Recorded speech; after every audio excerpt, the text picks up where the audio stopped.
Okay, we're going to continue on today in the Apocrypha.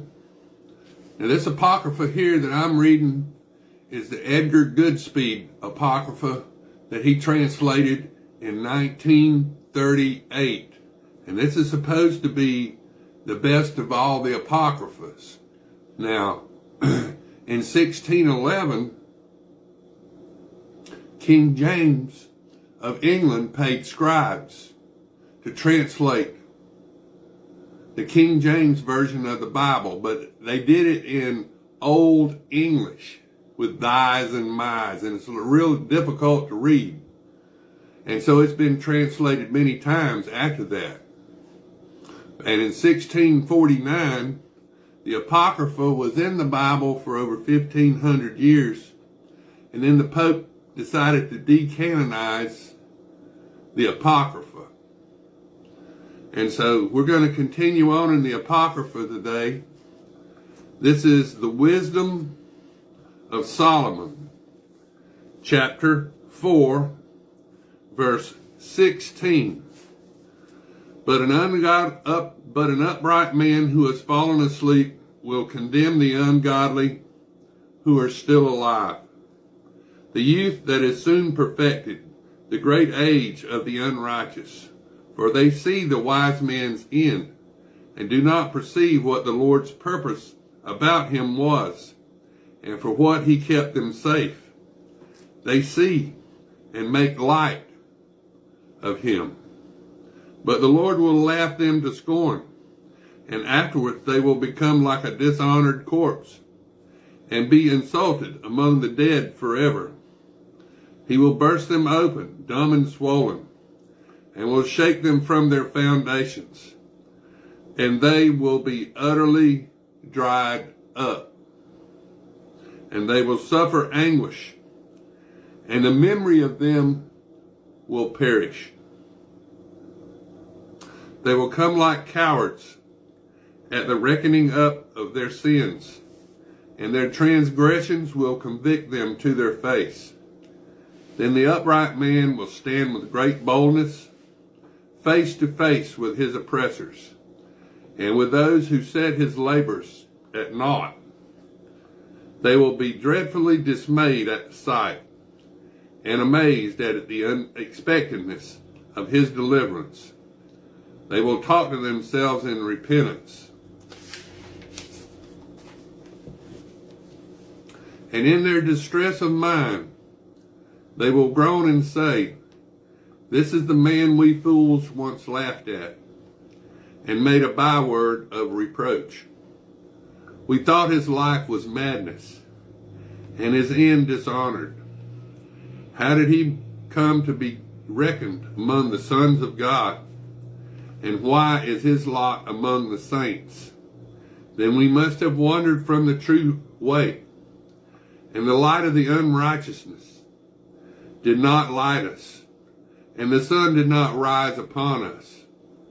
We were full of paths of lawlessness and destruction,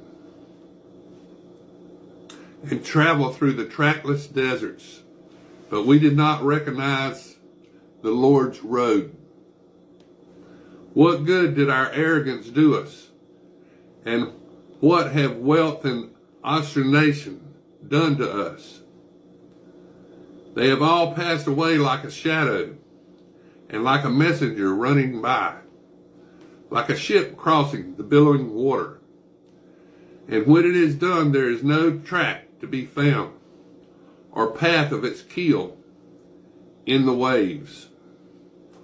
Or as when a bird flies through the air, it leaves no sign of its passage. The light air, whipped by the beat of its wings and torn apart by the force of its speed, is transversed as its wings move. And afterward, no sign of its passage is found there. Or as when an arrow is shot at a mark, the air is pierced and immediately returns to itself, so that its course is unknown. So we also, as soon as we were born, ceased to be, and had no sign of virtue to show, but were consumed in our wickedness. For the ungodly man's hope is like chaff carried by the wind, and like hoarfrost driven away by a storm. It is dissipated like smoke before the wind, and passes by like the memory of a stranger who stays but a night. But the upright live forever, and their reward is with the Lord. And the Most High takes care of them. Therefore they will receive the glorious kingdom and the beautiful diadem from the Lord's hand. For he will cover them with his right hand and shield them with his arm. He will take his jealousy for his armor, and he will make creation his weapons to repulse his foes. He will put on uprightness for a corset and wear unfeigned justice for a helmet. He will take holiness for an invincible shield and sharpen his stern anger for a sword. And with him the world will go to war against the madmen. Well aimed flashes of lightning will fly and will leap to the mark from the clouds, as well from a well-bent bow, and from a catapult hailstones full of wrath will be hurled. And the water of the sea will be angry with them, and the rivers will roll relentlessly over them, and the mighty wind will oppose them, and winnow them like a tempest, and lawlessness will lay waste the whole earth, and wrongdoing overturn the thrones of princes. Listen therefore, kings, and understand. Learn this, judges at the ends of the earth. Pay attention, rulers of the people, who boast of the multitudes of nations. For your dominion was given you from the Lord, and your sovereignty from the Most High. He will examine your works and inquire into your plans. For though you are servants of his kingdom, you have not judged rightly, or kept the law, or followed the will of God. He will come upon you terribly and swiftly, for a stern judgment overtakes those in high places. For the humblest man may be forgiven through mercy, but the mighty will be mightily tested. For the Lord of all will show no partiality, and will not respect greatness. For it is he who made small and great, and he takes thought for all alike. But a rigorous inquiry is in store for the powerful. My words are addressed to you, therefore, you monarchs, so that you may learn wisdom and not go astray. For those who observe holy things in holiness will be made holy, and those who are taught them will have a defense to offer.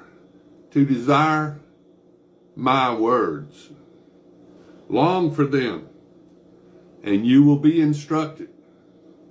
Wisdom is bright and unfading, and she is easily seen by those who love her, and found by those who search for her. She forestalls those who desire her by making herself known first. The man who rises early to seek her will not have to toil, for he will find her sitting at his gates. For to think of her is the highest understanding, and the man who is vigilant for her sake will soon be free from care.